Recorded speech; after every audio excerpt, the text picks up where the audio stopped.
Bonsoir à toutes et à tous. J'espère que vous m'entendez bien. Bienvenue à notre deuxième webinaire Show Must Go On, financer son entreprise dans les ICC au temps de la Covid-19, organisé par Cap Digital. On est très content de vous accueillir avec Stéphane. Mon nom c'est Orit et avec Stéphane, on est tous les deux les référents ICC de Cap Digital. Bonjour Orit, bonjour Eric. Bonjour Stéphane. Bonjour. Alors, une petite introduction avant d'aller dans le vif du sujet, pour vous donner aussi un peu le programme de ce soir. Donc, les Show Must Go On, comme je le disais, c'est une série de webinaires que Cap Digital organise depuis le 15 octobre dernier, qui explore la résilience des acteurs du secteur des industries culturelles et créatives pendant la crise que nous vivons actuellement. Je vous invite à aller voir la première édition de ce webinaire qui a eu lieu le 15 octobre et dont le replay est à trouver sur notre page YouTube Cap Digital. Par rapport à la thématique de ce soir, qui est le financement, il nous paraissait extrêmement évident de parler du financement des ICC, justement dans ce contexte très particulier. Alors, on ne peut pas être exhaustif, donc on s'excuse par avance, on ne va pas pouvoir parler de tous les secteurs. On sait que certains secteurs sont en train de vivre des moments assez difficiles, mais on espère quand même vous donner un maximum d'informations et d'opportunités pour financer vos innovations, vos créations, vos activités. Quelques consignes avant de commencer. Vous voyez en haut à droite un petit menu. Vous avez le chat et vous avez un onglet qui s'appelle Questions. Je vais vous demander pour les questions éventuelles que vous aurez pour nos participants de bien vouloir mettre vos questions dans l'onglet Questions et pas dans le chat. Si elles sont dans le chat, elles vont se perdre tout simplement. Donc, merci de bien mettre vos questions dans l'onglet Questions et les participants y répondront au fil de l'eau. Alors, le programme de ce soir, nous aurons d'abord dans une première partie donc, deux présentations. La première d'Éric Hainaut, qui est expert comptable du groupe Émergence, qui se spécialise dans les industries culturelles et créatives, qui va nous parler justement de la recherche de financement, du rôle de l'expert comptable dans cette recherche de financement, et va vous donner plein de conseils, plein de tips, avec une référence sympathique à Star Wars. Je vous laisse découvrir. Ensuite, mon collègue Stéphane, lui, va parler de nos services de Cap Digital, de ce qu'on peut vous proposer pour vous, entreprises du secteur des ICC, en termes de services, en termes d'accompagnement. Ensuite, on aura donc une partie, après cette première demi-heure, une table ronde qui sera animée par Benoît Maujean, qui est responsable R&D de Micros et membre du board de Cap Digital. Lors de laquelle vous aurez donc deux témoignages de deux adhérents entrepreneurs qui ont pu lever des fonds, qui ont réussi à lever des fonds pendant cette période un peu particulière, avec donc Fabien Baratti, le fondateur d'Emissive, une société dans la réalité virtuelle qui fait des expéditions en réalité virtuelle pour les musées notamment, et Brice Lecomte, cofondateur de Singulart, une galerie d'art en ligne, qui ont tous les deux donc levé des fonds récemment. Nous aurons également Marwan Barry, qui travaille chez Entrepreneur Invest, qui est un adhérent chez Cap Digital, qui parlera également de son fonds et comment il finance notamment des sociétés dans le domaine des ICC. Donc ça c'est intéressant, on le remercie d'avoir le témoignage d'un investisseur qui investit dans les ICC. Damien Doudin de BPI France, qui parlera du rôle de BPI France et notamment du pôle des industries créatives. Et enfin, Jean-Yves Mersky, délégué général de la FICAM, président de la FESAC, donc qui représente donc, toutes les industries, notamment d'audiovisuel en France, et qui parlera notamment du plan de relance et des problématiques du financement du secteur. Voilà pour la petite introduction, et je vais donc laisser la parole à Eric pour cette première présentation. Merci et très bon webinaire à tous.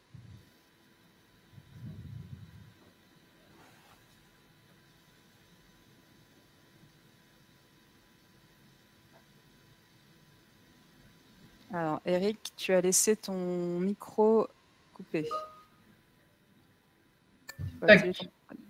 Eh bien, je recommence. Salut, bonjour à tous. Oui, tu peux Comment? Oui, vas-y. Ok, pas de problème. Bon, bonjour à tous. Donc, je me présente. Je suis Eric Hainaut, je suis expert comptable. Le cabinet s'appelle Comcom. Nous avons créé avec mes 3 camarades de classe il y a 20 ans un cabinet qui aujourd'hui regroupe 100 collaborateurs et nous avons à peu près 3000 clients qui sont autour des ICC, spectacle, réalité virtuelle, audiovisuel, communication, et puis une spécificité aussi, plus de 400 artistes-auteurs, ce qui fait qu'on est en amont, en aval de toutes les problématiques que l'on peut rencontrer dans ces secteurs, qui bougent beaucoup, qui ont beaucoup bougé cette année à cause de la crise et qui ont beaucoup bougé au cours des dernières années. D'ailleurs, je le dis régulièrement, si vous regardez un petit peu les discours des différents ministères de la culture, au début on parlait de la culture, et puis après on a commencé à parler de l'entrepreneuriat culturel, et puis maintenant on parle de l'industrie culturelle. Donc c'est bien signe d'une évolution de ce que c'est que la culture, et ça me permet de transiter sur l'image d'après. L'image, alors je continue d'ailleurs sur la présentation, j'ai oublié. Vous irez sur le site de comcom.fr, où je publie de nombreuses fiches pratiques, des livres blancs, des actualités sur les réseaux sociaux. J'anime beaucoup de conférences, masterclass ou autres. Et puis pourquoi je suis là aujourd'hui, c'est que j'ai écrit un livre qui s'appelle Comment financer ou trouver des financements des entreprises culturelles. Je l'ai entre les mains, je l'ai eu avant-hier. Il vient de sortir enfin de chez l'imprimeur.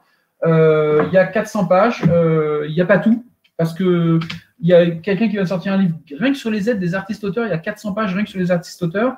Moi, je suis plutôt orienté société dans l'ouvrage.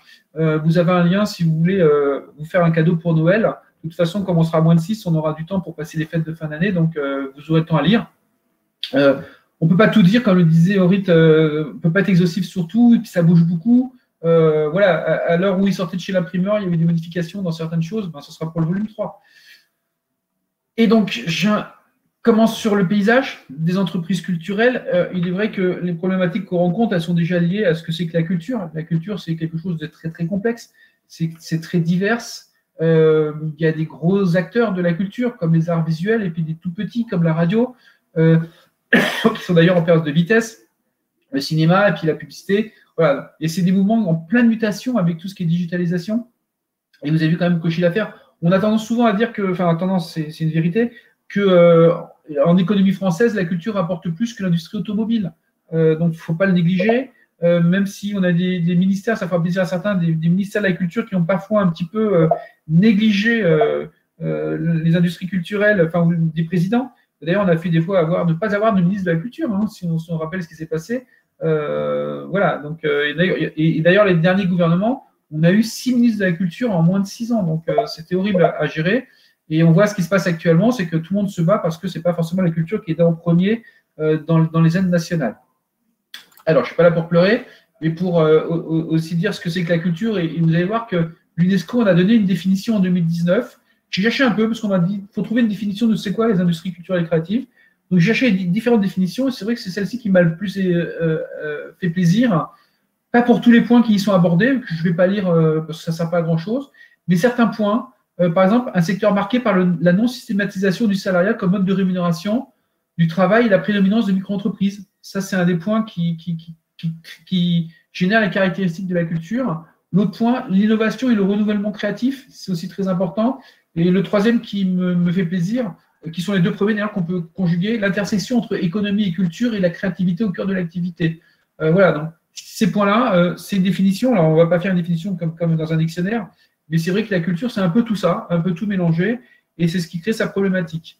Et puis la problématique première, elle est liée à son financement, qui est le cœur du sujet d'aujourd'hui, et qui trouve ces difficultés dans les secteurs disparates.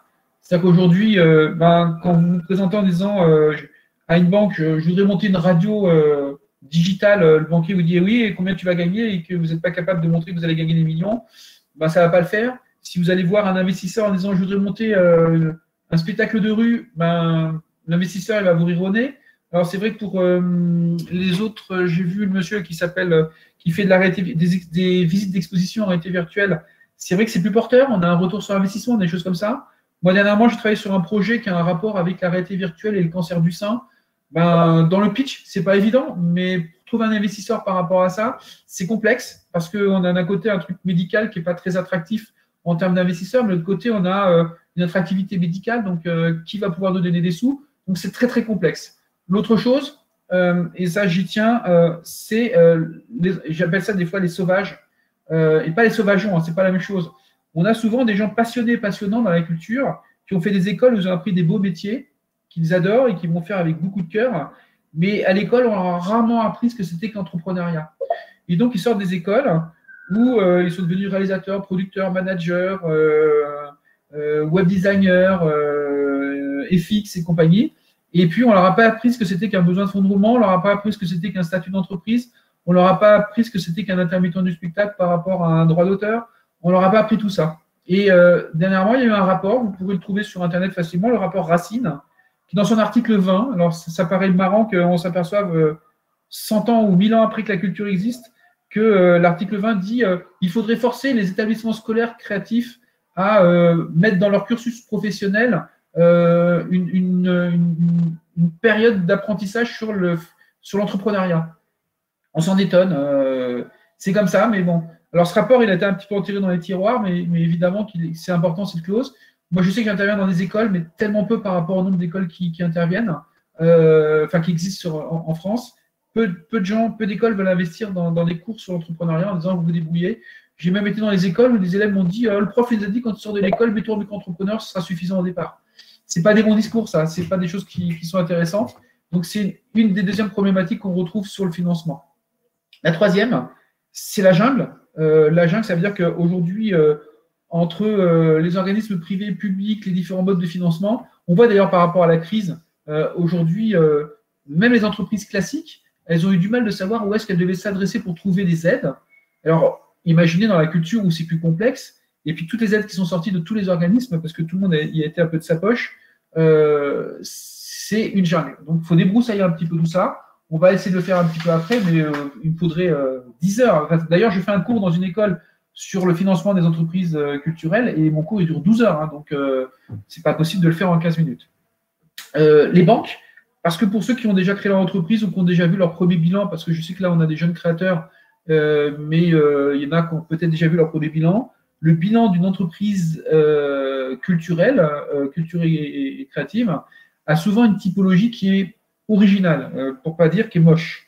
C'est-à-dire qu'on peut se retrouver avec des entreprises avec des déficits, avec de la trésorerie, avec des fonds propres négatifs, avec des besoins de fonds de roulement pourris, je le dis clairement. Et les banquiers, quand ils voient ça, ça les défrise. Parce que le banquier est habitué ou a appris dans l'école des banques à ce que c'était un commerçant, un artisan, une entreprise industrielle. Et de voir une boîte de production audiovisuelle, de voir une boîte de réalité virtuelle, de voir une boîte qui fait de la recherche en effets spéciaux ou en hologramme, ou là, je travaille sur un dossier sur des rayons laser. Ça ne rentre pas dans les cases. Et donc, du coup, le banquier, il n'est pas du tout attiré par ça et il ne voudra pas prendre de risques.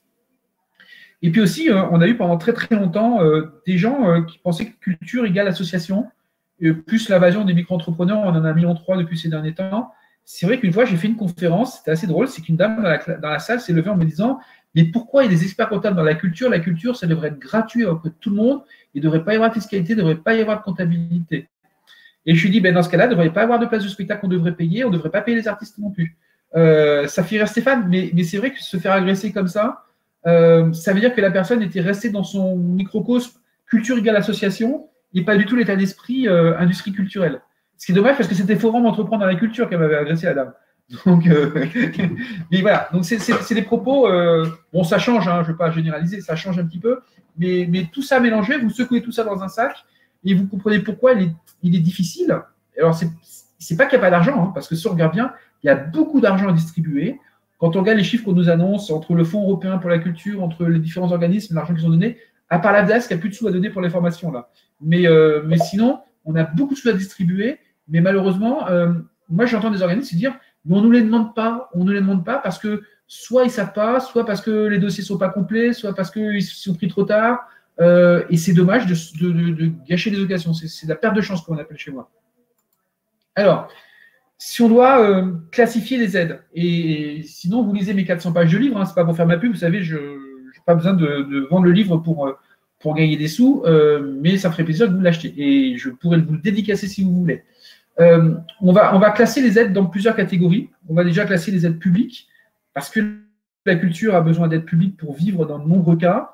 Mais c'est vrai que l'État a moins en moins d'argent, et donc ils vont être plus sévères dans la distribution.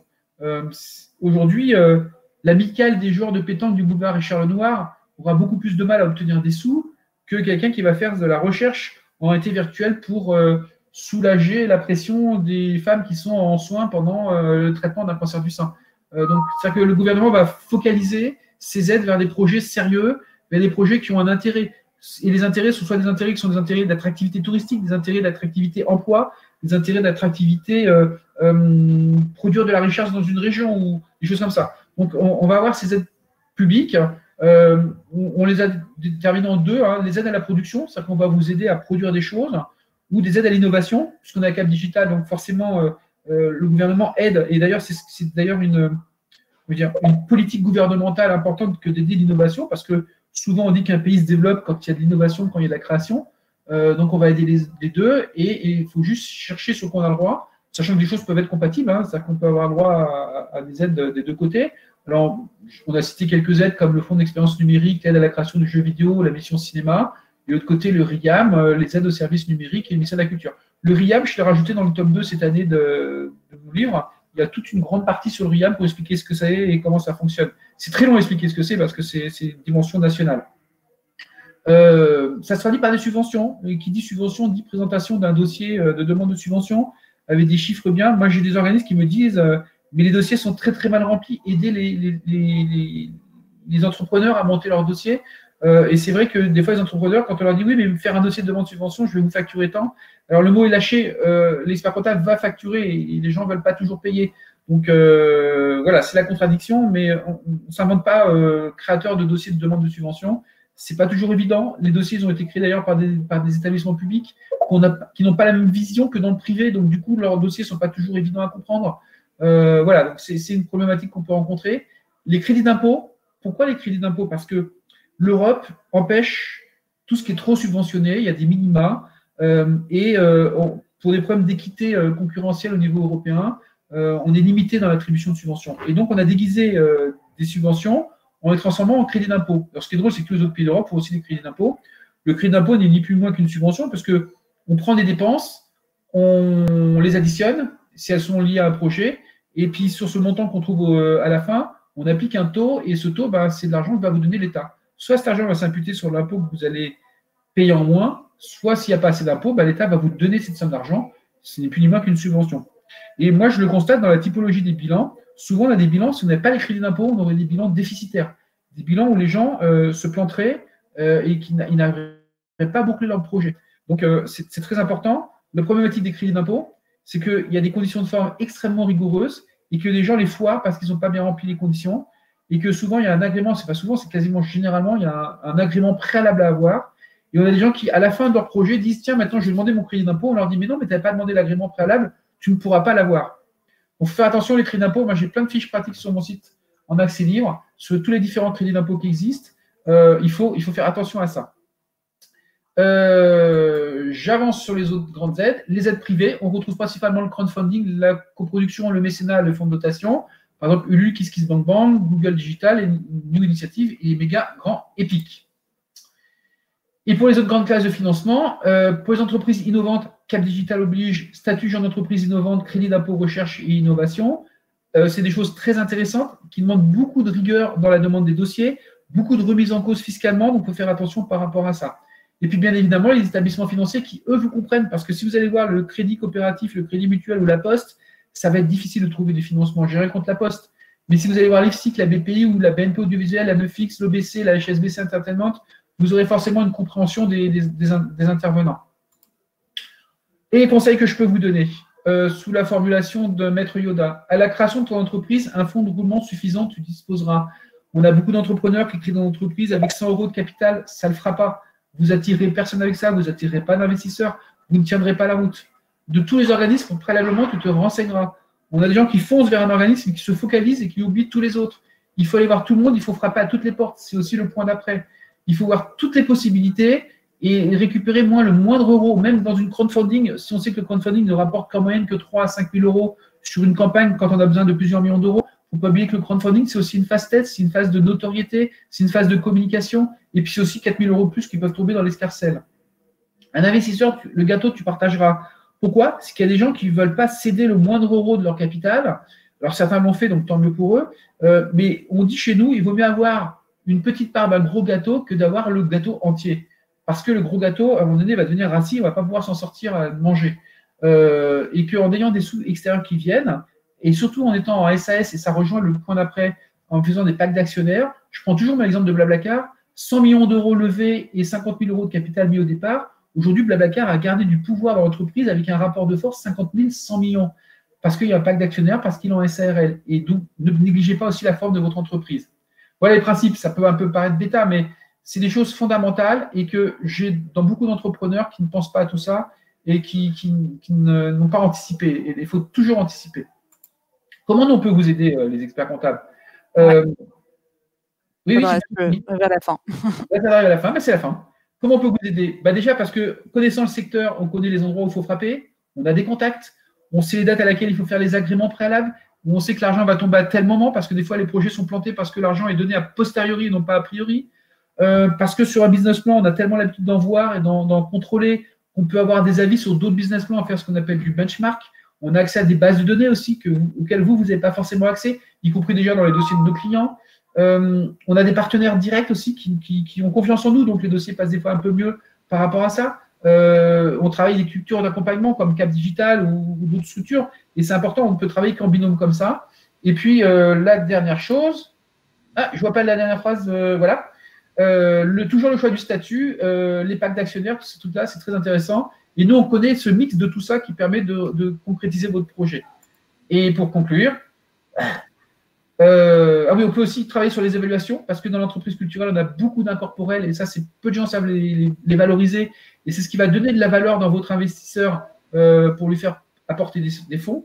Les crédits d'impôt, c'est quelque chose de complexe, donc on a la maîtrise de ça, les subventions. Et pour le crowdfunding, beaucoup de gens se plantent sur le crowdfunding. Moi, je suis ambassadeur Ulule, et je peux vous dire que ce que je vois arriver pour des gens qui ne nous ont pas consulté avant, c'est la catastrophe. Et pour conclure, c'est une jungle, probablement, mais cette jungle, il suffit de dilaguer un petit peu les branches pour pouvoir s'y retrouver un petit peu mieux, d'être bien accompagné. Quand on est sur le terrain, qu'on a bien un peu anticipé, qu'on a bien ordonné un peu tout ça, on doit pouvoir s'en sortir. Ce n'est pas si difficile que ça. Comme je le disais au départ, il y a beaucoup d'argent à trouver. Les bons projets ne manquent pas. Ça, on peut vous faire confiance. Et j'ai d'ailleurs un reproche. J'ai beaucoup d'entrepreneurs qui montent leur projet, mais l'objectif, c'est juste de le vendre pour se faire du pognon. Et du coup, ça se voit, ça transparaît dans leur démarche. Et du coup, ça rend moins attractif. Donc, quand on est vraiment profondément attaché à son projet et qu'on sait où frapper à la porte, normalement, on doit arriver à faire tout ce qu'on veut. Voilà. Merci beaucoup, Eric. Et voilà, n'hésitez pas à acheter son livre. Et maintenant, je donne la parole à Stéphane. Merci Eric, merci Orit. Alors voilà, donc j'ai en charge chez Cap Digital la partie des industries culturelles et créatives avec Orit. Et on va vous détailler ce qu'on peut faire pour vous. Alors tout d'abord, qui nous sommes? En fait, on est un pôle de compétitivité qui a une quinzaine d'années, qui a été créé en 2005 par plus de 200 entreprises qui s'étaient mises ensemble pour créer ce dispositif. Et en fait, c'est nos membres qui élisent un conseil d'administration et les administrateurs nous guident en nous indiquant les mesures et les dispositifs, les actions qu'il faut mettre en place pour soutenir les entreprises. Nous avons dans notre écosystème aussi bien des startups, des grands groupes, des écoles, des institutions publiques, et sachant qu'aujourd'hui, plus de 56% de notre budget est privé. Voilà. On a plus de 1000 structures qui sont adhérentes chez Cap Digital. On a, alors, les années du monde d'avant, nous faisions 120 événements par an. Alors, pour l'année prochaine, écoutez, petit scoop, on va s'équiper d'un plateau vidéo Et puis, on pourra reprendre le rythme de nos événements. Alors, en 15 ans, c'est plus de 3000 de projets de R&D que nous avons reçus, 1600 qui ont été labellisés et 856 qui ont été financés, ce qui représente 1,7 milliard d'euros quand on additionne les fonds publics et les fonds privés qui ont servi à financer ces projets. Et oui, je ne voulais pas préciser, mais on est quand même le plus grand collectif du numérique en Europe. Voilà. Alors, on regroupe 6 grands secteurs, donc bien sûr dans lequel il y a les industries culturelles, mais vous avez aussi tout ce qui est e-santé, e-éducation, tout ce qui est commerce, et notamment avec le pôle Picom, et puis la ville durable avec Advance City. Voilà. Et nous avons plus de 150 membres. Alors évidemment, on n'a pas pu mettre 150 logos. Voilà. Je m'excuse auprès de Benoît qui va intervenir derrière. Bon, il n'y a pas le logo de Micros, mais voilà. On a une répartition entre 7 sous-secteurs. Voilà. Alors, le plus important, c'est celui qui tourne autour du cinéma, de la télévision et de la radio, avec près de 60 structures membres. Derrière, on a le secteur de la musique, avec une vingtaine de structures. On a le secteur du jeu vidéo et de tout ce qui est industrie, on va dire temps réel, hein, les gens qui font de la réalité virtuelle, de la réalité mixte, de la réalité augmentée, avec aussi une vingtaine de membres. Le secteur de la communication et de la publicité, avec une vingtaine de membres. Le secteur de l'édition et de la presse avec également à peu près une vingtaine de membres. Les arts visuels, et dans les arts visuels, on a par exemple les musées, on a les gens qui travaillent sur les dispositifs artistiques, près d'un peu moins d'une vingtaine de structures membres. Voilà, donc pour bien comprendre. Et puis sur le spectacle vivant, alors là, on est un petit peu moins bon sur le recrutement.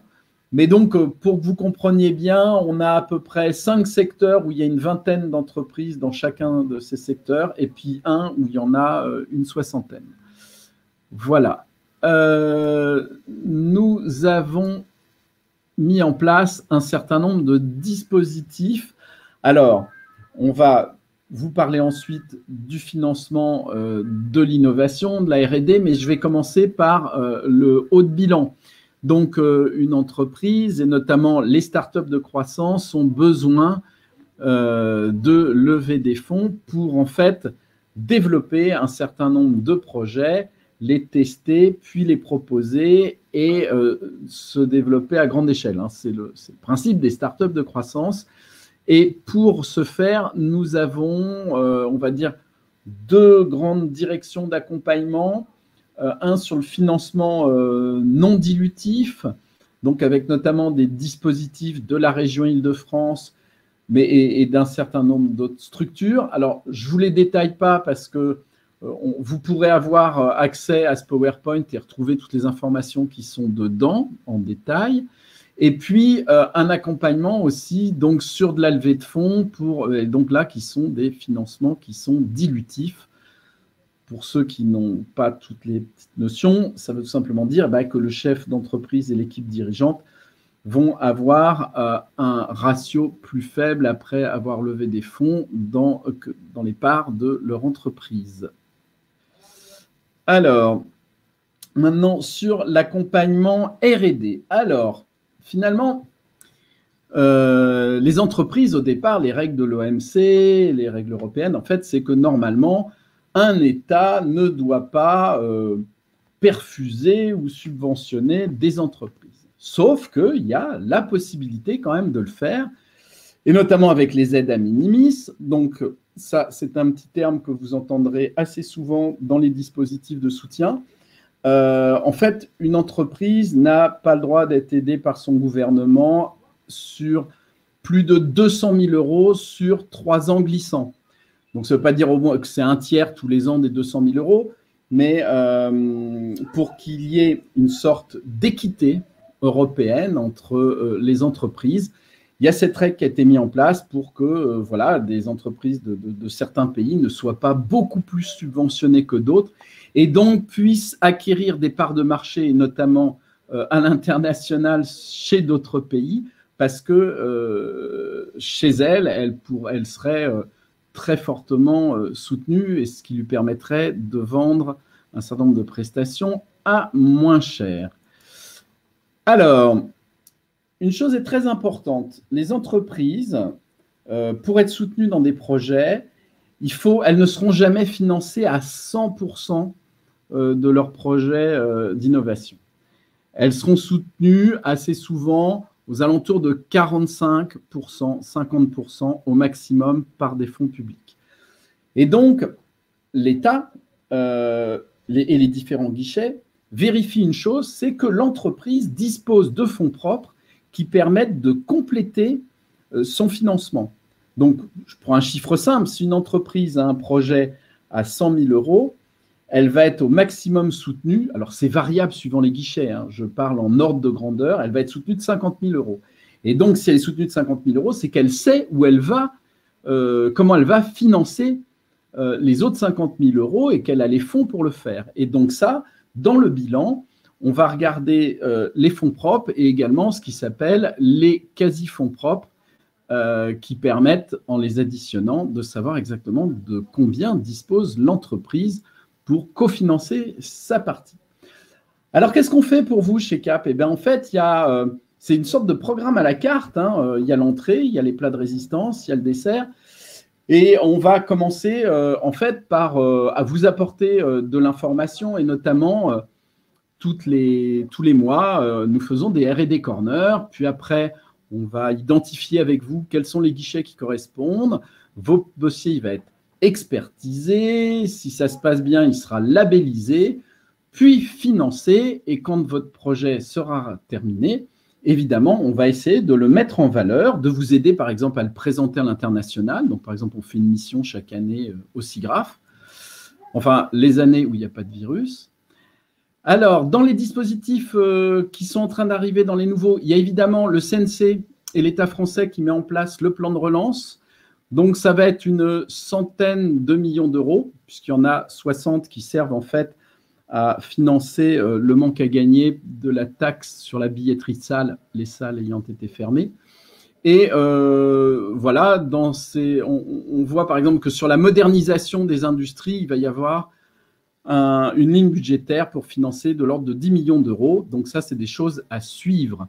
Le RIAM, qui a été évoqué précédemment par Eric, donc ça, c'est un des dispositifs qui est beaucoup utilisé par nos membres, avec un processus de labellisation.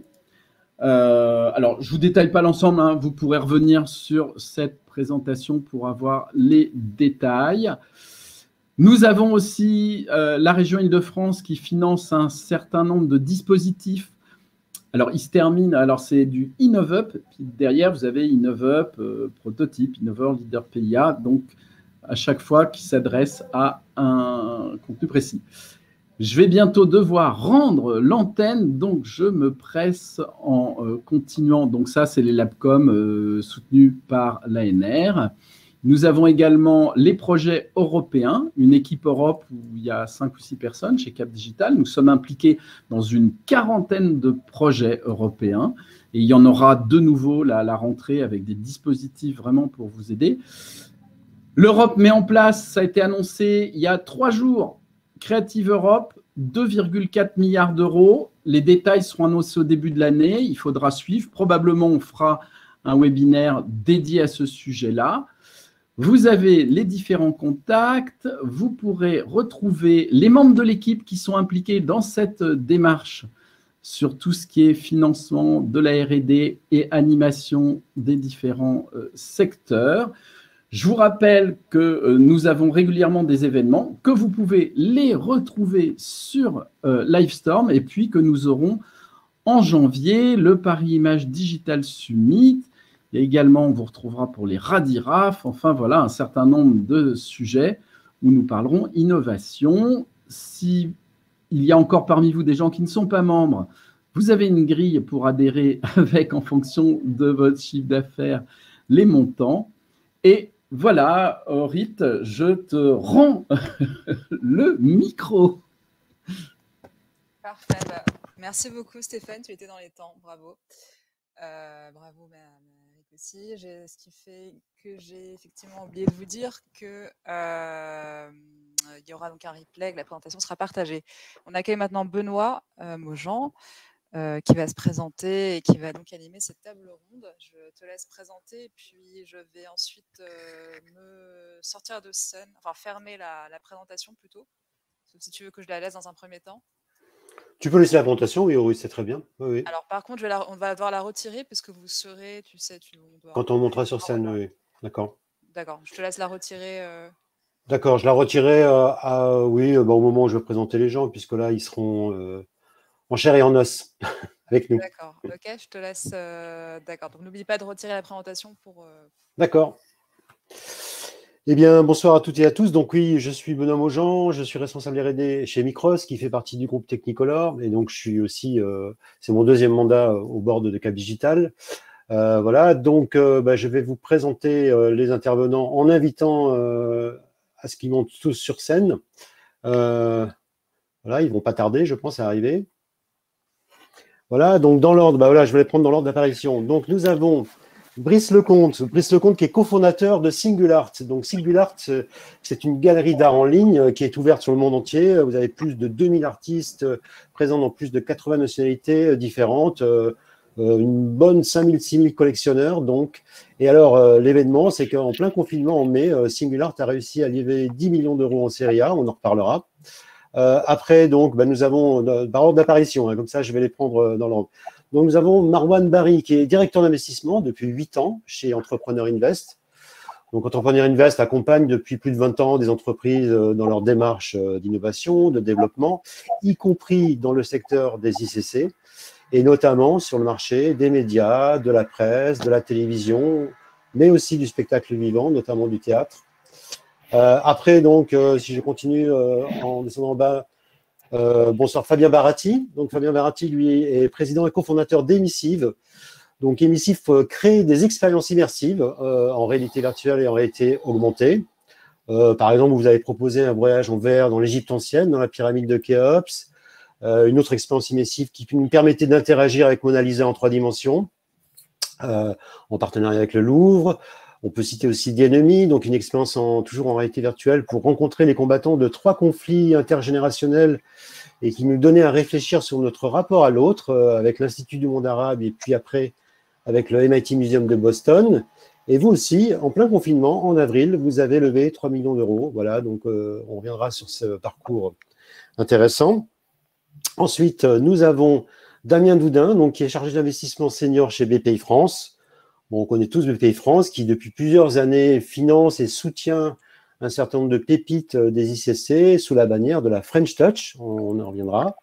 Et enfin, Jean-Yves Mirski, qui est le délégué général de la FICAM et le président de la FESAC, donc qui portera la voix des industries du spectacle enregistré et du spectacle vivant.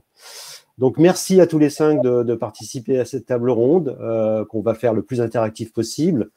Alors, j'ai envie de commencer avec nos startups parce que voilà, ça va nous mettre un petit parfum de fraîcheur et de vivant, je trouve, dans cette période qui est un petit peu morose. Mais justement, alors, j'aimerais bien qu'on revienne, Fabien et donc Brice, sur votre parcours en tant que startup des ICC. C'est quand même un peu particulier et notamment que vous partagiez avec nous votre expérience dans votre recherche de fonds d'investissement, que ça soit, comme l'a expliqué Eric, à partir de fonds publics ou à partir de fonds privés. Voilà. Brice, par exemple, allez, puisqu'il est en haut de l'écran. Et puis après, ça sera Fabien. On alternera. Bonjour à tous. Donc Singular, comme l'a expliqué Benoît, on est une galerie d'art en ligne. Notre métier, c'est de distribuer et vendre des artistes vivants, contemporains, comme le ferait une galerie d'art physique, avec une composante un petit peu on va dire, scale qui est à l'international. Donc, on va les représenter dans un peu plus de 80 pays. On est des jeunes bébés. On a 3 ans. On a été créé en 2017.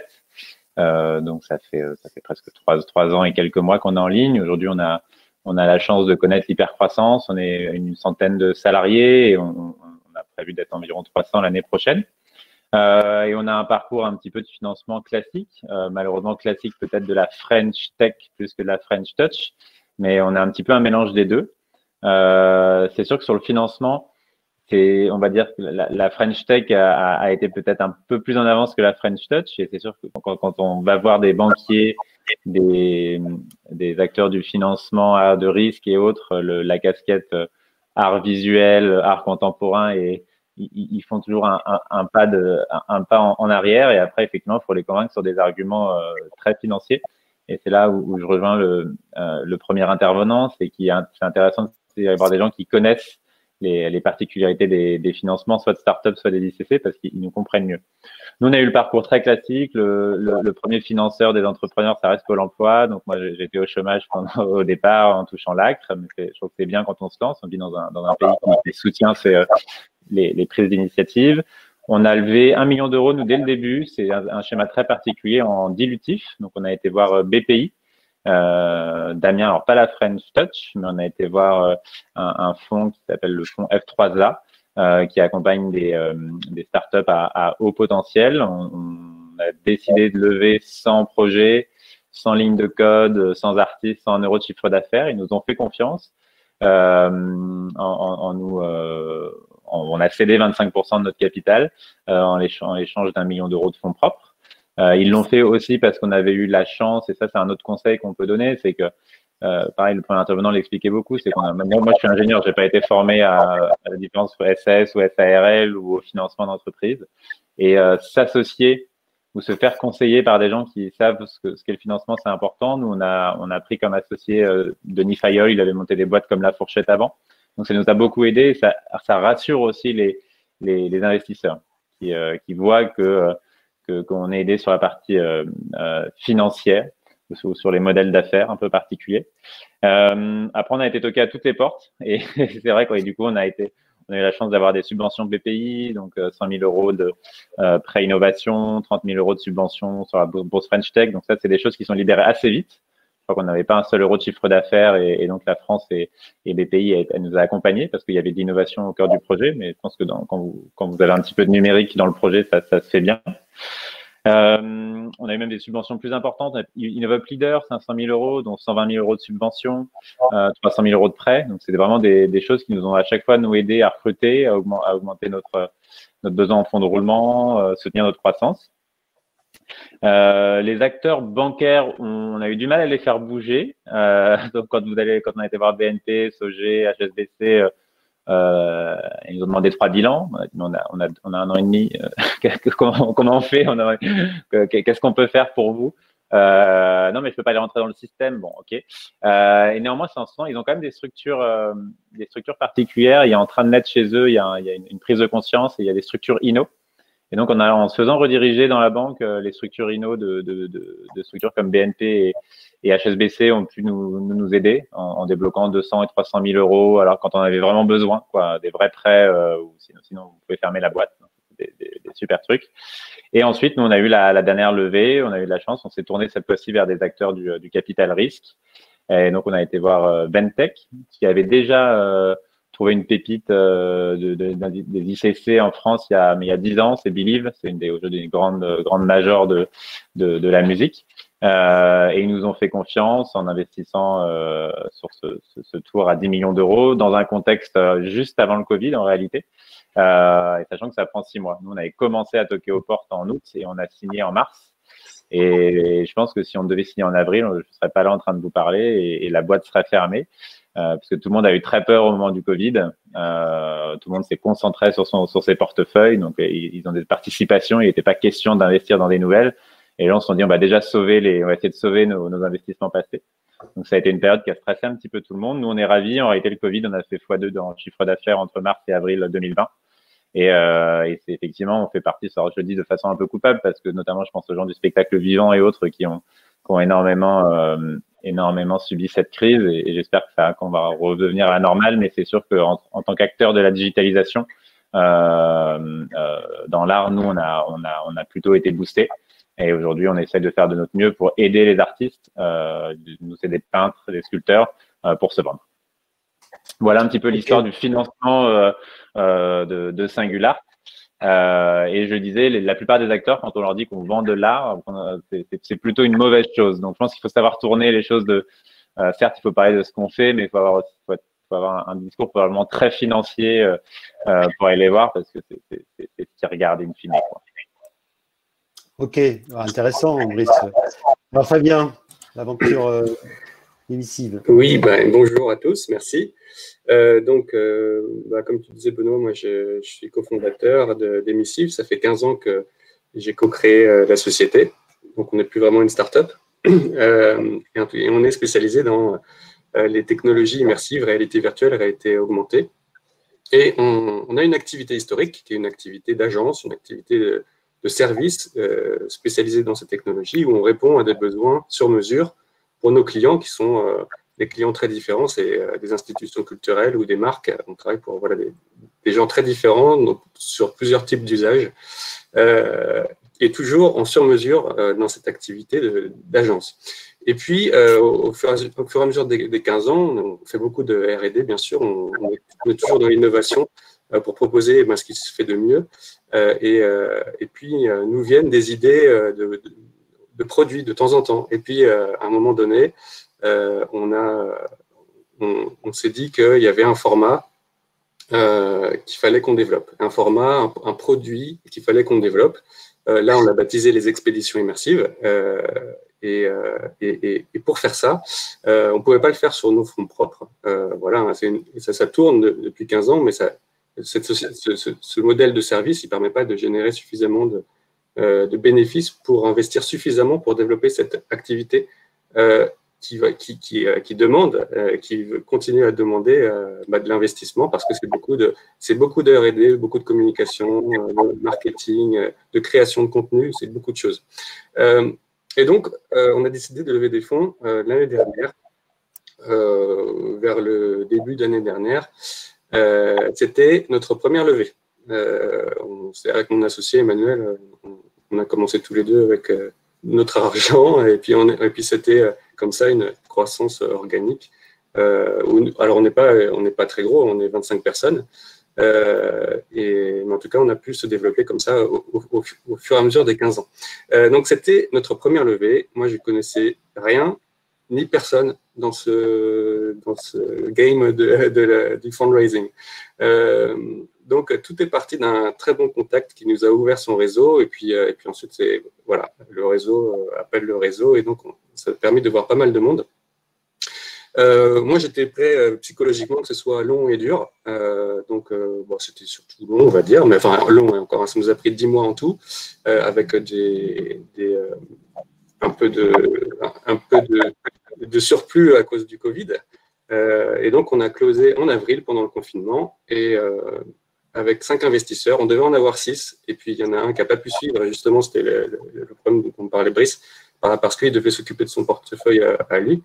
Et en tout cas, on a eu les 5 autres investisseurs, eux, ont pu continuer à suivre. Donc, c'était génial. Nos 5 investisseurs, c'est BPI, HTC, et le groupe Beaux-Arts, qui s'appelle Arnova, maintenant, en tout cas, le côté investissement, et puis 2 business angels qui sont des entrepreneurs à succès. Et donc, moi, ce que j'aime, en tout cas, dans ces partenariats, je suis très content d'avoir pu lever ces 2 850 000 euros, pour être précis. Je suis aussi très, très content d'avoir trouvé des partenaires qui sont très complémentaires avec nous, très complémentaires entre eux. On a donc BPI, c'est de l'argent public, qui nous aide beaucoup sur l'aspect stratégie. Il y a plein d'aides très différentes chez BPI pour suivre les sociétés, c'est vraiment génial. Il y a donc HTC qui nous aide sur la partie technologie, mais aussi sur la partie artistique, parce qu'ils ont Vive Arts, ils parlent beaucoup au musée, et c'est aussi notre cible première. Et puis Arnova, le groupe Beaux-Arts, c'est la communication, et c'est aussi le lien avec les institutions culturelles. Donc là-dessus, on est vraiment très heureux de cette levée d'avril. Et donc maintenant, on est dans le développement de cette nouvelle activité des expéditions immersives. Voilà. Ok. Merci Fabien. Ben justement, j'ai envie de demander donc aux deux investisseurs là, qui sont autour de la table, qu'est-ce qu'on peut attendre d'un investisseur? Alors, en dehors du fait qu'il apporte du cash pour recruter de nouveaux collaborateurs ou investir dans une nouvelle technologie, qu'est-ce qu'on peut attendre en plus d'un investisseur et quels sont les services un peu complémentaires? Parce qu'on voit que c'est pas facile, et encore plus quand on est dans les ICC. Donc, BPI France ou Entrepreneur Invest, votre avis là-dessus? Je commence, si tu veux, Damien. Comme tu veux, Marwan, je t'en prie, vas-y, tu peux commencer. Eh ben, merci à tous. Merci Benoît et toute l'équipe pour cette invitation. Je vais peut-être commencer par présenter ce que nous faisons et ce sera plus simple, je pense, pour expliquer ensuite la valeur ajoutée à un investisseur comme Entrepreneur Invest. Les investisseurs sont pas tous identiques et chacun a une vision, un positionnement et une stratégie d'investissement et un accompagnement différent. Alors, en 2 mots, qu'est-ce que c'est qu'Entrepreneur Invest? C'est une société d'investissement dans des PME de croissance au sens large du terme. On est investisseur généraliste, c'est-à-dire qu'on investit dans une multitude de secteurs qui peuvent être très variés, dans le digital, dans le logiciel, dans le tourisme, mais aussi dans les ICC, qui doivent représenter, je dirais, entre 10 et 20% de la taille de notre portefeuille actuel. Et par PME de croissance, je vise des sociétés qui ont atteint une certaine taille, c'est-à-dire quelques millions d'euros de chiffre d'affaires et qui cherchent à lever des fonds pour accélérer, justement, qui ont un projet de croissance d'international, qui ont un projet de croissance en R&D, qui ont un projet de croissance sur, par exemple, le recrutement de personnes clés ou le recrutement de commerciaux. Ça peut être très vaste. Le projet doit être cohérent dans l'ensemble, mais il doit être très vaste. Et comment nous intervenons là-dedans? Nous investissons justement, ce qui a été dit au début, en haut de bilan, à travers des fonds propres ou des quasi-fonds propres, à travers du capital pour des fonds propres ou des obligations convertibles, on appelle ça comme ça, pour des quasi-fonds propres, des tickets entre 1 et 10 millions d'euros. Et l'objectif, justement, c'est qu'ensemble, sur un horizon de temps long, nos investissements durent entre 3 pour les plus courtes jusqu'à une dizaine d'années pour certaines. Donc, ce sont des temps longs, ce sont des temps d'investissement et de croissance. On n'est pas là pour faire une entrée et sortie. Très sortie dans la foulée. Et donc, par temps long, nous souhaitons inscrire une relation concrète avec les dirigeants entrepreneurs. Et c'est pour ça aussi, quand on parlait de notre investissement, souvent, systématiquement, nous souhaitons participer à l'organe de décision tout en étant assez externe. C'est principalement chapeauter avec le dirigeant. Nous sommes des investisseurs minoritaires, je tiens à le préciser. Nous ne sommes pas là pour prendre la majorité du capital. C'est de chapeauter les équipes des fondateurs ou des entrepreneurs dans leur parcours. Et justement, à quoi sert un investisseur de ce type-là? Parce qu'un investisseur comme nous ne vient pas dans la société toutes les 2 semaines. Ce n'est pas notre objectif. Justement, notre but principal est d'aider les dirigeants et les fondateurs à prendre du recul en étant dans un organe de décision. On peut l'appeler comme on veut, un comité de suivi, d'administration, de gestion, de stratégie, comme on veut. C'est pas le sujet. C'est vraiment de donner aux dirigeants du recul sur des aspects clés. Ensemble, quand on a investi sur une équipe, des personnes, un business plan ou un projet de développement, et l'objectif, c'est de suivre ensemble cette trame. Ça se passe jamais comme prévu, ça se passe jamais, voire pas du tout comme ce qui est prévu avant l'investissement. Il y a toujours des surprises, des mauvaises, des bonnes, dans tous les sens. Et c'est la faute de personne, c'est la vie. Une vie d'une PME peut être très mouvementée. Mais justement, c'est d'avoir la capacité à être présent et à les soutenir. Et ensuite, concrètement, comment ça se passe? Ça se passe à travers une présence dans le board, à travers un accompagnement. Nous, on appelle ça 3 volets. Le premier étant investisseur dans plus de 200 PME depuis la création d'Entrepreneur Invest. Pas moi-même, mais Entrepreneur Invest a été investisseur dans 200 PME, nous avons eu des retours d'expérience sur de la gestion de croissance, de la gestion de recrutement, de la gestion générale d'entreprise. Et c'est cette équipe d'investisseurs d'Entrepreneur Invest qui est là pour nous donner ce retour d'expérience-là. On a autour de nous des entrepreneurs dans le portefeuille, on a plus d'une centaine de sociétés dans le portefeuille qui peuvent donner des retours spécifiques selon les besoins. Et ensuite, et ce qu'on aime bien faire, c'est que nous savons que nos capacités sont limitées et on ne peut pas s'imaginer qu'en étant investisseur généraliste tout connaître. Et donc, on met à disposition des entrepreneurs que nous accompagnons, des experts qui peuvent être sur tous les sujets, dans des sujets normaux dont a besoin l'entrepreneur. Par exemple, pour faire des recrutements clés, on peut lui dépêcher un chasseur de tête ou une personne dédiée pour régler des sujets techniques sur la R&D, on peut lui dépêcher des personnes là-dessus. Il y a un besoin de structuration de la société quand elle lève de l'argent et qu'elle augmente ses équipes souvent ou qu'elle fait de la croissance. Il y a besoin de structuration et ça se fait par la mise en place de management de personnes clés et c'est là où nous pouvons aider. Nous pouvons donner notre avis, nous pouvons contribuer en trouvant des personnes, en trouvant des profils. C'est assez large comme scope d'intervention, mais voilà, moi, je résumerais ça par avoir du recul tout en étant un support des entrepreneurs. Ok. Damien, côté BPI, alors le support qu'on peut apporter à ces entreprises que vous accompagnez aussi? Oui, bonjour à tous. Donc, moi, je suis investisseur au sein du pôle des industries culturelles et créatives de BPI France. C'est un pôle qui existe depuis une quinzaine d'années. En fait, historiquement, il était logé dans le giron de la Caisse des dépôts et aujourd'hui intégré à la grande famille BPI France qui nous permet d'être très synergique avec les autres métiers puisque la BPI, c'est les métiers que vous connaissez de garantie, mais aussi de cofinancement, d'innovation, de fonds propres, d'avances remboursables. Donc, on est un peu présent à toutes les stades et ça nous permet vraiment d'avoir des vues croisées et une vraie bonne connaissance de ce secteur. Pour donner juste un ordre d'idée, nous, en termes de déploiement et de montant investi, globalement, BPI France investit en à peu près 1 milliard d'euros par an pour les industries culturelles et créatives au travers de tous ces métiers. Donc, on a vraiment un scope et une exposition qui est très importante dans ces secteurs qui sont prioritaires pour la banque puisque les ICC font partie des priorités stratégiques pour les prochaines années de la banque. Donc, il y a vraiment une volonté de croître et de soutenir voilà, les ruptures d'innovation, les changements de business model. Ça, c'est des chantiers qui nous tiennent très à cœur au niveau de la BPI.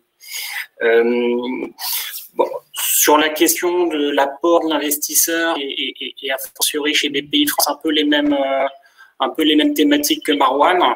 Je dirais qu'il y a 2 dimensions vraiment majeures en termes d'accompagnement. Bon, les enjeux de gouvernance, ils sont cruciaux parce que la vérité, c'est que très souvent, les startups sont très, très liées à l'opérationnel et au day-to-day business.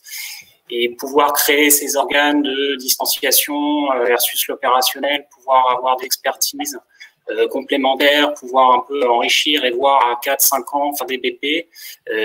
Tout ça, le start-upper a un peu de mal à sortir de son quotidien et le fait d'avoir de l'indépendance, différents points de vue permet aussi d'enrichir le débat et vraiment permettre de créer de la valeur pour tout le monde. Deuxième point de vue, bien sûr opérationnel. Nous, l'accompagnement chez BPI France, c'est un métier à part entière en fait, au-delà de la partie financement, innovation, garantie, fonds propres. On a depuis quelques années le parti pris de dire que la dimension accompagnement est juste majeure parce que les compétences manquent cruellement parfois à toutes ces startups qui sont dans l'urgence, qui n'ont pas forcément les moyens de diligenter. Ah, j'ai l'impression que... Donc nous, on a en interne des gens qui s'occupent de missionner des... Ah, j'ai un coup. On a eu une micro-coupure. On a en amont de faire du partage d'expertise et Ah, là, carrément... On l'a perdu. Alors, pendant que Damien va nous rejoindre, Marwan, j'ai envie de demander, est-ce que vous avez 2-3 exemples dans les industries culturelles et créatives, justement, que vous avez accompagnés? Oui, comme je l'ai dit, on accompagne franchement des PME de croissance et les ICC depuis quelques années, principalement dans la production audiovisuelle, à travers des sociétés qui sont, je ne sais pas si elles sont connues ou pas, mais certaines comme Fédération Entertainment, par exemple, qui est un producteur de séries premium, par exemple le producteur du Bureau de légende, qui est un succès français et international, mais aussi d'autres séries, de producteurs de Cybergroup Studio, par exemple, qui est un producteur de films d'animation et de séries d'animation, qui a une vraie expertise française et qui marche très bien à l'international, mais aussi dans la presse. On est un investisseur depuis plusieurs années dans un groupe de presse jeunesse qui s'appelle Unique Heritage Media, qui détient la presse jeunesse Florus Press et aussi la presse jeunesse Disney, qui est un groupe qui a connu une année extraordinaire en 2020, pleine de surprises en tout cas, mais aussi, et ça c'était un peu à titre exceptionnel, on est investisseur dans la société Pascal Legros Productions, qui est un propriétaire de théâtre parisien. Il y en a 3 à Paris, le théâtre Édouard VII, le théâtre des Nouveautés et le théâtre Héberto, qui a aussi connu une année pleine de surprises, comme vous pouvez l'anticiper. On a récupéré Damien. Donc, on profitait de. Vous m'avez perdu du coup. Tu allais aborder un deuxième volet d'accompagnement, peut-être de l'international. D'ailleurs, en écoutant justement Marwan qui parlait de ça, je crois qu'il y a un effort particulier aussi porté sur l'international.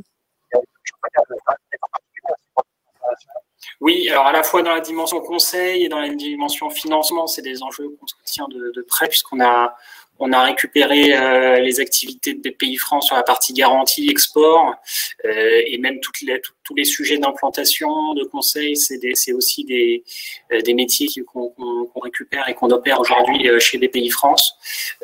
Donc oui, on accompagne les entrepreneurs dans leurs projets export au travers de conseils et au travers de financement. Juste pour revenir à ce que je disais, il y a le deuxième enjeu, c'est l'enjeu opérationnel. Mais comme le disait Marwan, c'est très clair, mais il y a clairement chez BPI France, l'accompagnement, c'est un métier à part entière, et l'accompagnement des structures au travers des missions de consulting. On est en train à nouveau de perdre Damien.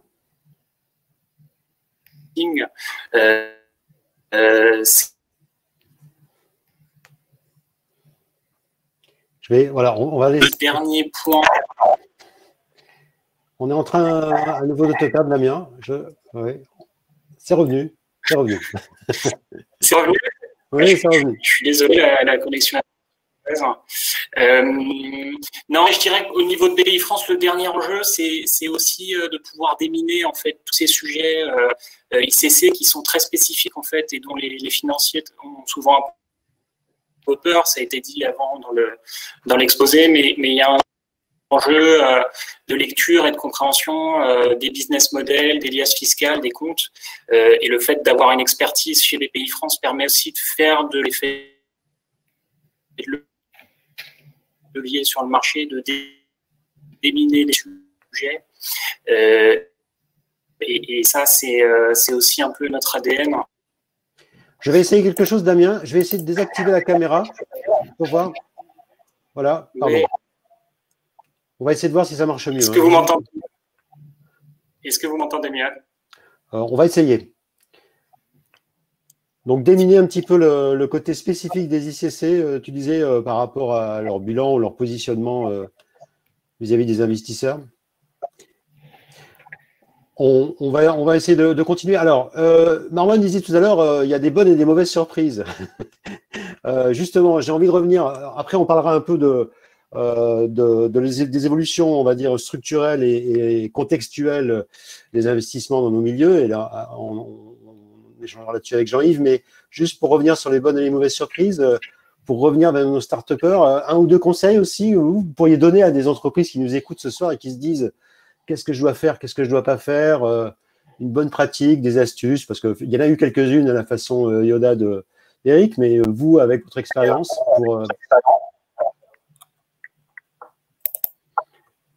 Fabien, un petit tuyau ouais, une bonne pratique, simplement une bonne pratique ou... Oui, alors bien sûr, bon, avec une levée, j'ai peu d'expérience en levée de fonds, mais quand même, je pense que ce qui nous a beaucoup aidé, c'était d'être suivi par des avocats. Alors nous, on avait 2 avocats, un qui était plus en M&A et un autre plus en fiscal, ouais, et plus en fiscal. Et donc, ça nous a bien aidé. Ça nous a vraiment aidé. Ça a vraiment fluidifié les échanges avec les différents investisseurs. Et finalement, enfin, tout s'est vraiment déroulé de manière très fluide, à mon sens. Donc voilà, et ça c'est quand même en grande partie grâce à ces avocats qui aussi ont le rôle de nous expliquer toutes ces choses nouvelles qu'on ne connaît pas sur plein de points très très différents. Et donc c'était voilà beaucoup d'aide. Après, il y a la question bien sûr du réseau. Hein. Donc c'est sûr qu'il faut parler à tout le monde. Il faut ouvrir toutes les portes et il faut prendre toutes les opportunités possibles. Je pense que aussi il y a un équilibre à avoir dans le camp du pitch. C'est très bien de prendre les opportunités pour pitcher. Il faut, parce qu'en plus, plus on pitch, meilleur on est. Mais d'un autre côté, si on n'est pas assez solide, on peut aussi gâcher des rendez-vous. Mais bon, j'aurais plutôt tendance à dire pitchons au maximum, mais c'est bien quand même d'avoir fait un gros boulot derrière. Il faut être solide, il faut savoir répondre aux questions, parce qu'au final, hein, les investisseurs, de ce que je comprends, c'est qu'ils investissent en très grande partie sur les gens. Voilà, c'est sûr que voilà, il faut avoir l'air sérieux, il faut avoir l'air de savoir de quoi on parle. Et donc avoir fait un boulot derrière. Nous, un de nos avantages, c'est qu'on avait un prototype qui fonctionne et qui est même ouvert au public. Enfin, c'était un gros. Je pense que c'est un gros plus. Nous, on a beaucoup de choses à montrer. On a un passif, on a des clients, on a un chiffre d'affaires. Donc bon, c'est peut-être un peu particulier dans notre cas. Ça nous a beaucoup aidé. C'est sûr que si on n'avait rien. Et je pense que, enfin, Brice, je pense que ça devait être stressant ces moments de pitch. Nous, on était backés par par pas mal de choses. En fait, on faisait tester à nos investisseurs, et puis c'est sûr que c'est très parlant. Et puis ensuite, ben, voilà, il y a le business model, le business plan, etc. à montrer. Mais voilà, je pense que j'avais noté quelques trucs. Mais bon, en gros, j'ai dit ce qui me. Donc, bien s'entourer et ne pas hésiter à pitcher avec des bonnes personnes pour monter en gamme au niveau du pitch et bien cibler aussi le pitch, donc visiblement. Ouais. C'est ça. Et puis, il y a des sessions de pitch qui sont organisées par BPI, par plein de… même chez Cap Digital. Exactement, chez Cap Digital aussi. C'est bien, c'est des super entraînements, c'est super. Donc, Brice, allez, pour finir un petit peu cet aspect, les bonnes et les mauvaises surprises, un petit conseil, un petit tuyau. Ouais, bah, je pense qu'il y a sur l'aspect posture, la meilleure levée, c'est celle dont on n'a pas vraiment besoin. Il n'y a rien de plus terrible que d'arriver devant un lever et de se dire, mince, si je suis là, je veux qu'on m'appelle, c'est mort, je mets 30 employés ou ma boîte au tapis. On a parlé un petit peu ce que le lever idéal apportait en plus. Le lever idéal, c'est quand même celui qui donne de l'argent, quoi. C'est pas un monde qui est facile, hein. Marwan, tu m'arrêtes, mais je crois qu'un fonds d'investissement va avoir 200 dossiers, investir dans même plus de 200 dossiers, il va investir dans 5 à 10 dossiers par année. Et c'est encore pire le ratio parfois pour certains fonds d'investissement. Donc, nous, pour vous donner les chiffres, je pense qu'on a contacté 75 personnes et à la fin, on a eu une réponse positive. Donc, faut pas se décourager. Il faut pas se décourager, il faut taper, aller beaucoup de portes, il faut se faire accompagner. Nous, on a fait un autre choix qui coûte de l'argent aussi, mais se faire accompagner par un lever de fonds. Donc, c'est des gens qui sont spécialisés, qui ouvrent leur réseau, qui préparent le pitch, qui storytell. Je suis d'accord avec Fabien dans le sens où nous, les gens n'ouvrent pas, le business plan n'a pas été ouvert, je crois, sur toute la levée, même si c'était une levée de 10 millions d'euros. Les gens, effectivement, ils investissent dans les people. En série A, c'est le plus important. Et le business plan, on l'avait préparé, mais je crois qu'on l'a jamais revu, quoi. Ou peut-être au moment de signer le contrat final pour dire, bon, voilà, c'est un petit peu le cadre de travail qu'on se donne pour les prochaines années. Ouais, donc c'est fait nous accompagné par un lever, c'est des gens qui prennent à peu près 5% du montant levé, donc c'est pas neutre, mais en principe ils sont là pour maximiser quand même les chances de lever et le montant levé, donc moins de dilution mais plus de fonds. Ça peut toujours être utile. Et voilà, et voir beaucoup de monde et surtout le temps, quoi. C'est-à-dire prévoir, partir en levée si vous en avez besoin 7-8 mois avant qu'il n'y ait plus de cash. Alors, soit vous avez la chance d'être une boîte à l'équipe comme Fabien et vous levez de l'argent pour financer une nouvelle innovation, soit c'est plutôt comme nous, c'est-à-dire que vous avez besoin de 5-6 ans avant d'atteindre l'équilibre et ce cash, il est juste nécessaire pour financer l'atteinte d'un point d'équilibre. Mais voir les choses venir, super important. Ok.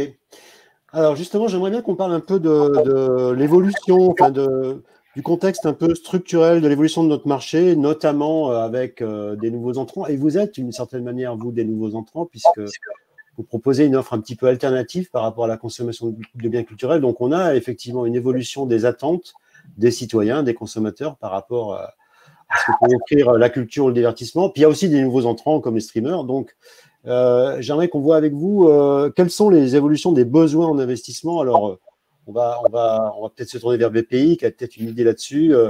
On peut aussi demander son avis à Jean-Yves, parce qu'il est bien placé pour voir la tourmente dans laquelle… On parlera après du conjoncturel, du Covid. Bon. Mais simplement, si on prend un peu de recul, si on regarde les derniers mois qui se sont écoulés avant Covid, on va dire, voilà, pour prendre un petit peu de recul. Il y a aussi le positionnement par rapport à tout ce qui est économie éco-responsable. Donc, j'aimerais bien vous entendre, notamment, voilà, Jean-Yves, Damien, sur cette évolution un peu structurelle des industries culturelles créatives et en termes de choix d'investissement et d'orientation stratégique, finalement. Qu'est-ce qui motive ça? Qui veut commencer?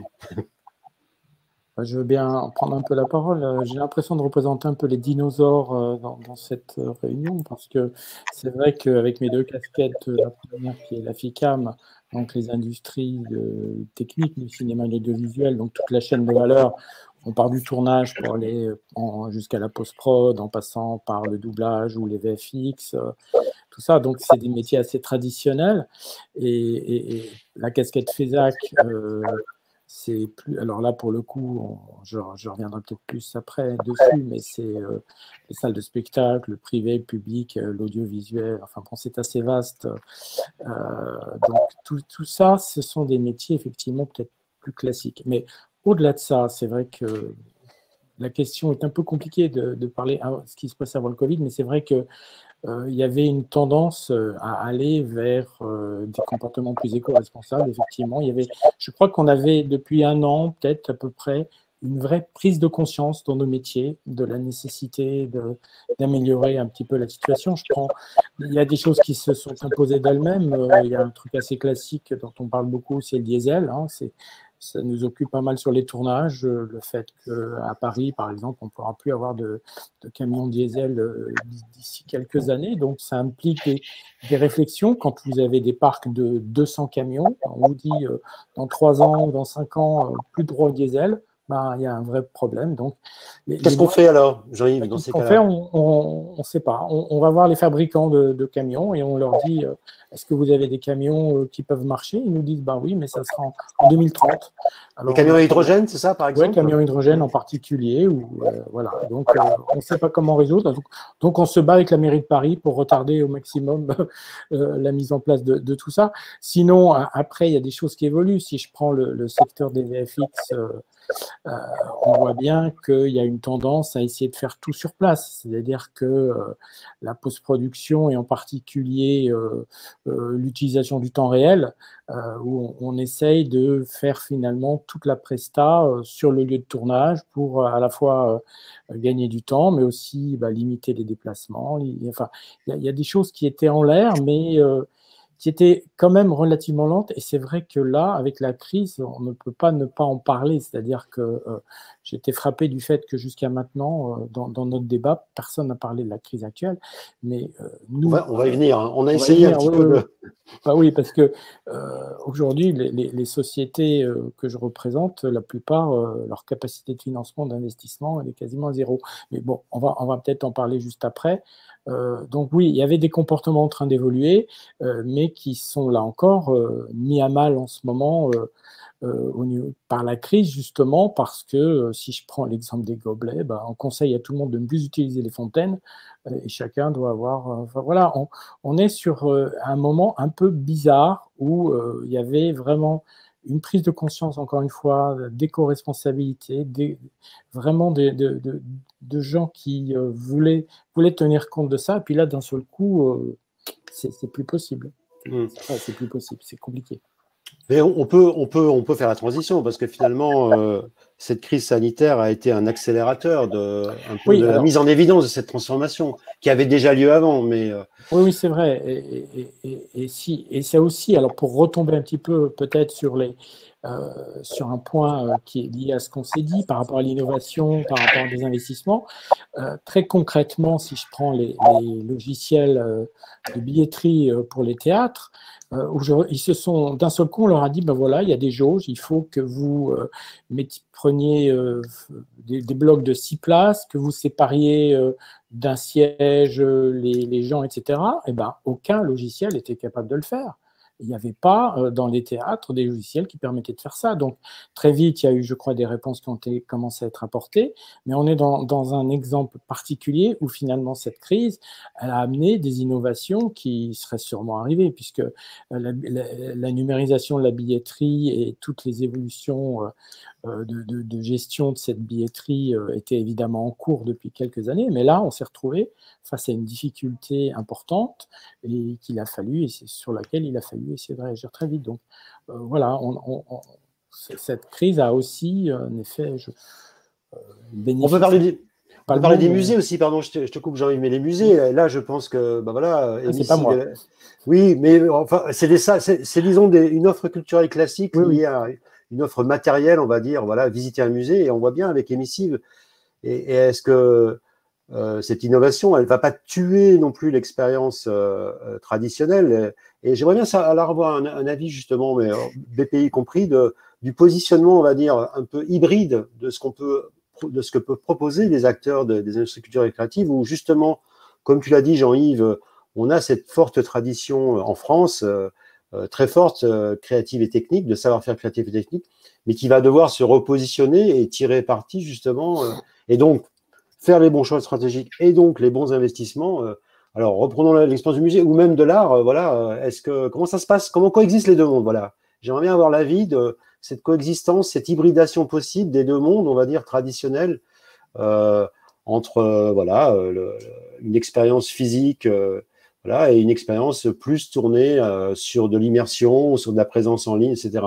Je pense que la BPI France aussi pourra nous dire des choses intéressantes, mais Fabien et Brice, comment vous positionnez par rapport à vos concurrents, on va dire, un peu historiques, un peu traditionnels? Alors nous, on voit pas du tout. Je pense qu'on adresse, Fabien, je sais pas ton point de vue là-dessus, mais nous, on n'est pas venu cannibaliser les sites marchands ou les galeries où de toute façon les gens une grande partie des gens ne peuvent pas mettre les pieds. Je pense qu'on vient au contraire agir dans une forme de démocratisation. Je pense que le numérique, il y a un coût d'entrée qui est très faible. Donc globalement, une des belles galeries d'art ou des musées, quand vous habitez, ça reste très centralisé, la France. Enfin, il y a plein de gens qui n'ont pas un accès physique, financier à cette culture, qui est assez élitiste encore, en tout cas les beaux-arts. Il y a même un coût presque social où les gens n'ont pas envie ont peur de pousser la porte d'une galerie physique dans le 6e ou dans le 3e à Paris. Donc nous, on se voit là-dessus. On n'a jamais vu d'ailleurs, la plupart de nos clients, quand on leur demande, ils disent non, mais j'avais jamais acheté de l'art avant. Donc nous, je nous vois plutôt comme une offre complémentaire. C'est sûr qu'en période de Covid, on est venu aussi récupérer des gens qui avaient l'habitude de consommer dans le monde physique. Mais je crois que le numérique, avec sa force de frappe, vient et une ouverture sur le monde à une population qui soit plus jeune, soit qui n'a pas d'accès physique à la culture. Donc nous, je nous vois plus comme ça. On n'a jamais vu nos concurrents, on n'a jamais vu les galeries physiques ou les musées comme des concurrents à ce qu'était Singular. Je crois qu'on apporte de l'art à des gens qui en étaient un petit peu privés, quoi. Et avec une présence internationale, comme tu dis, donc c'est-à-dire vous pouvez avoir des artistes qui sont au bout du monde. La France, c'est vrai je pense qu'on n'est pas parfait, mais je veux dire les financements au Chili, en Indonésie ou en Thaïlande pour les artistes, c'est absolument néant.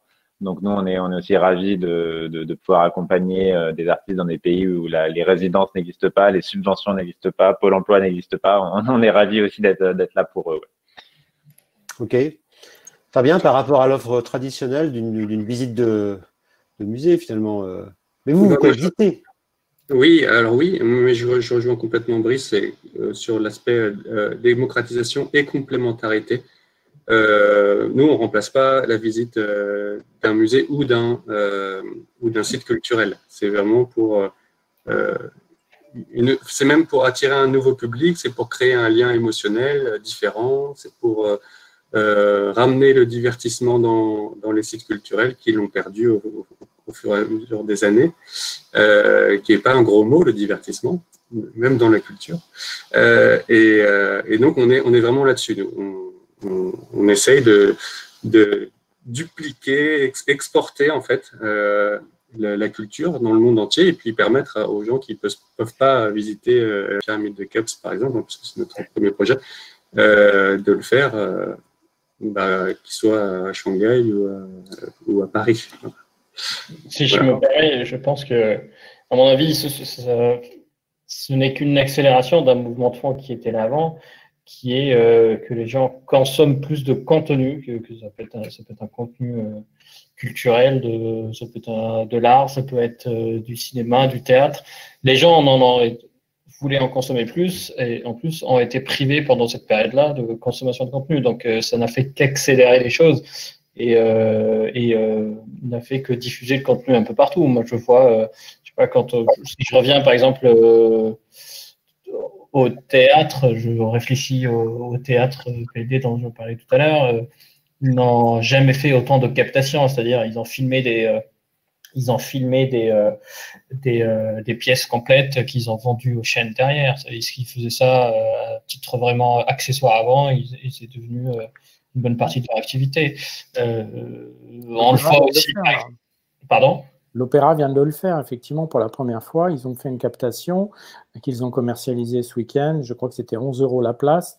Je ne sais plus quel opéra c'était, mais effectivement, tout le monde a essayé de trouver des solutions innovantes. Voilà, on est obligé de le faire. Quand on voit que Warner Bros. A annoncé, ça a fait un tollé, mais Warner Bros. A annoncé la semaine dernière que l'intégralité de leurs films qui devaient sortir en 2021 sortiront un peu en salle, mais toutes ces productions-là sortiront sur leur plateforme HBO Max. Et je parle pas de petits films, hein. Ils vont sortir un Matrix ou ils vont sortir un Godzilla directement. Les gens ont besoin de contenu et les gens vont trouver des solutions pour regarder ce contenu-là et vont en consommer beaucoup plus. Alors, on en parlait avec Jean-Yves. Bon, partager quand même une émotion de manière collective, c'est aussi le propre d'aller à une pièce de théâtre ou à une salle de cinéma.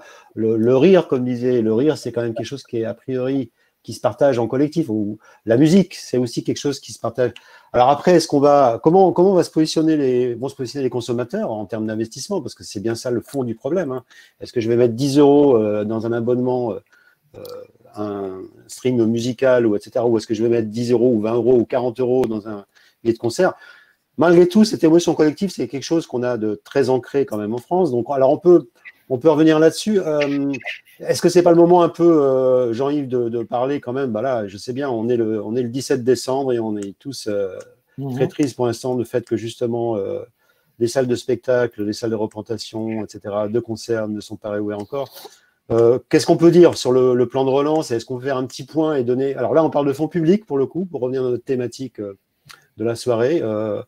Et on a quand même la chance d'être en France, hein, quand même. Je sais que c'est difficile pour tout le monde, mais qu'est-ce qu'on peut faire comme petit point à ce sujet-là, Jean-Yves? Peut-être Damien aussi, éventuellement, si tu veux compléter. Ouais.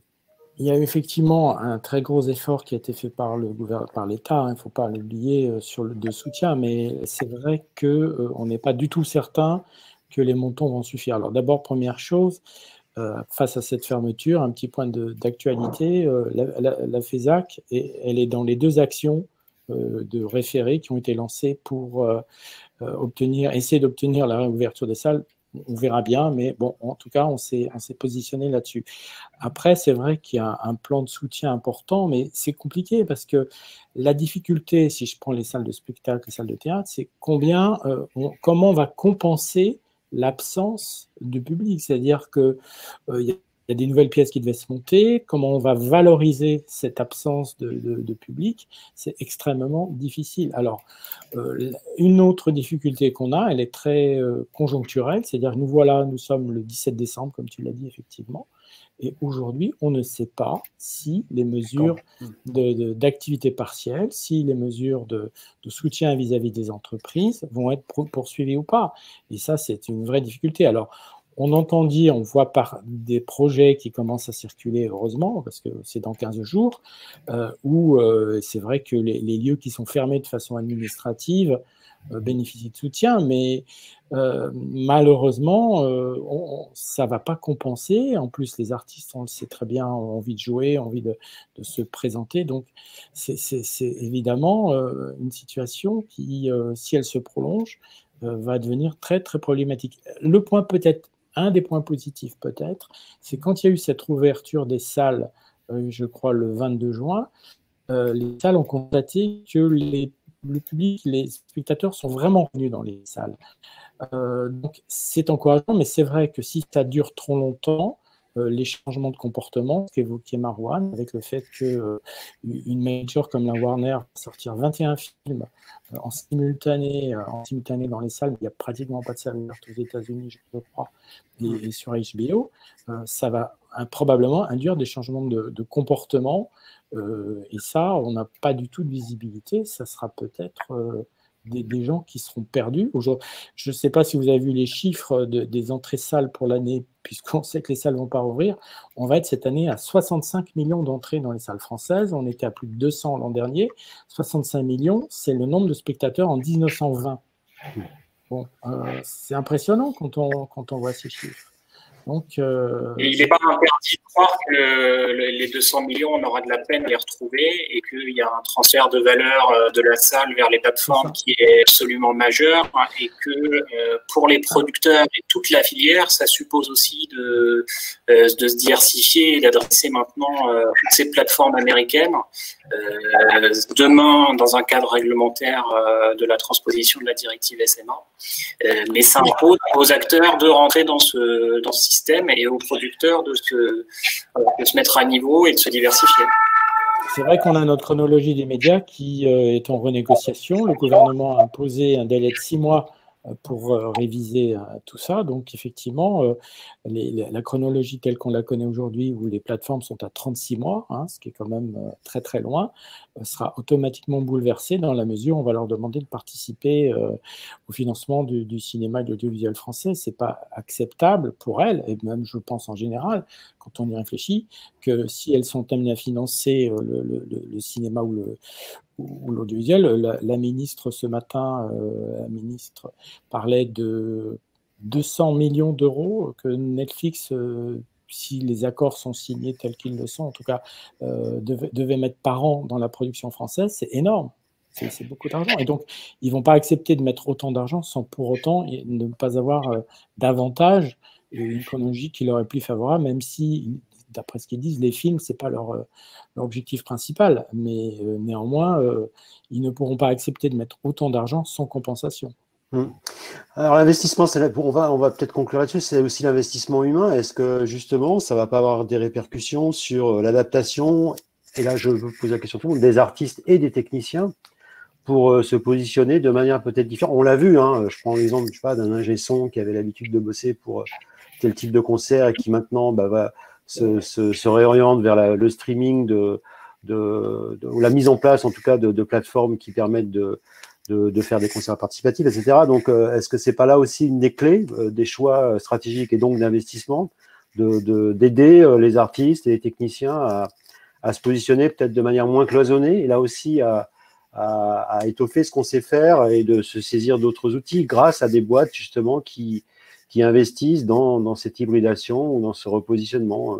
Donc là, je pense à la formation, mais je pense aussi au décloisonnement, parce que alors, c'est quand même peut-être une des problématiques de notre pays, c'est justement qu'on était peut-être à l'origine trop cloisonné entre audiovisuel, cinéma, publicité, spectacle vivant, etc. Est-ce que cette crise-là ne va pas justement un petit peu changer les choses?